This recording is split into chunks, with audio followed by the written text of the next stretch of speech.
Hello hi అందరికీ good morning. అందరు ఎలా ఉన్నారు? బాగున్నారా? నేను చాలా బాగున్నాను. మీరు అందరు బాగుండాలని కోరుకుంటూ చిక్కుడుకాయ కర్రీ చేసిన మీ వంటలక్క కిచెన్లో అయితే చిక్కుడుకాయ కర్రీ. ఏంటి మాకు చిక్కుడుకాయ రాదా అనుకుంటారా? అలా ఏమనుకోకండి. అండ్ కొద్దిగా డిఫరెంట్ స్టైల్ చిక్కుడుకాయ కూర. ఎల్లిగడ్డ జీలకర్ర ఒక్క దగ్గరనే దంచుకొని తాలింపు వేసుకోవాలి. ఒక చిన్న ఉల్లిగడ్డ అండ్ 2-3 పచ్చిమిర్చి వేసేసుకొని తాలింపు వేసుకున్నాక కొద్దిగా పసుపు, తగినంత పసుపు వేసి మంచిగా కలిపినాక చిక్కుడుకాయ వేసుకోండి. చిక్కుడుకాయ వేసినాక కొద్దిగా ఫ్రై చేసినాక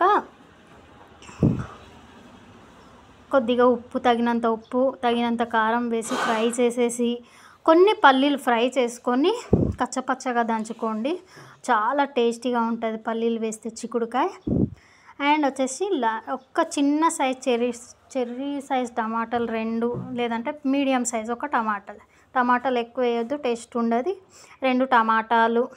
దాని తర్వాత లాస్ట్గా మంచిగా 2 టమాటా చిక్కుడుకాయ లైట్గా ఉడుకుతుంది కదా, ఉడికినాక తర్వాత వచ్చేసి లాస్ట్ ఇదేనండి స్పెషల్. దీంట్లో కొద్దిగా బెల్లం ముక్క వేయడం వల్ల చాలా టేస్ట్ ఉంటుంది చిక్కుడుకాయ.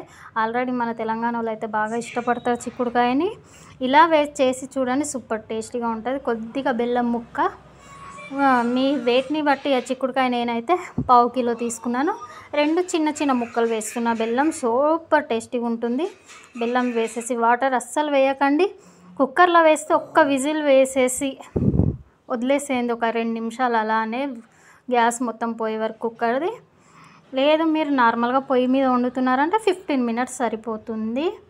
బెల్లం మాత్రం వేసి చేయండి, చాలా టేస్టీగా ఉంటుంది. ఒకసారి ట్రై చేయండి.